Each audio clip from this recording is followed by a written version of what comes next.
In a village, there lived a very poor old woman. The old woman was so poor that she could not even eat properly.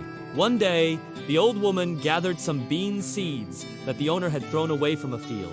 She decided to boil the bean seeds and eat them. The old woman was so hungry that she could not stand the heat. To light the coals, she lit some straw and put them in the stove. While she was hurriedly putting the bean seeds into the pot on the stove, a bean seed fell on the floor next to the straw. The old woman did not notice it. After a while, a small piece of coal jumped from the burning stove and landed between the straw on the floor and the bean seeds. This incident also escaped the old woman's attention. All her attention was on the pot. When the old woman was restless with the thought of eating, the straw on the floor whispered, "Friends, tell me where you came from." Coal said, "I'm saved. Father, I escaped from the fire in the stove. Otherwise, I would have been burned and fried by now." The bean seed said in a raspy voice, "I escaped before my skin caught fire. If I hadn't been like my poor friends, the old woman would have stuffed me into the pot, and I would have melted in the fire by now." Taking a deep breath, the straw said, "I would have been in the same situation. Friends, the way the old woman pushed my brothers into the stove, they all burned and turned to smoke. Luckily, I fell through the gap between the old woman's fingers. Otherwise, I too would have turned into smoke and disappeared into the air by now. Like my brothers."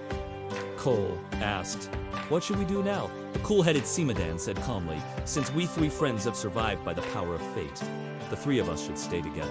However, if we stay here for a long time, a new danger may appear. Come on, let's run away to a safe place." The other two liked Seemadan's proposal very much. The three friends immediately set out in search of a safe place. While walking, they reached the bank of a small river, but they could not see any bridge or boat to cross the river. Cole and Seemadan fell into great worry. The hay then comforted the two of them and said, "Don't worry. I have a wonderful idea. Listen, I will lie down and spread my body to both sides of the river. You will cross the river one by one." The story of straw, coal, and beans.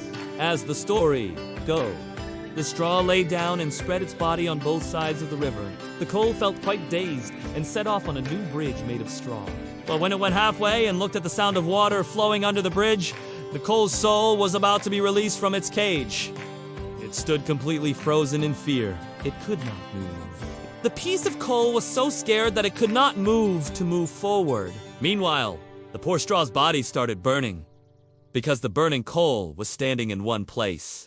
Burning, burning, burning, it fell into the river in two pieces. As soon as the straw fell, the coal also fell into the water. The burning coal fell into the water, made a hissing sound, and died while trying to breathe for the last time. The bean was standing on the bank of the river and watching the whole fate of the coal and the straw. Seeing the tragic fate of the two companions, the bean did not feel sad, but burst into laughter. The bean kept laughing. The laughter could not stop. Laughing, laughing, laughing.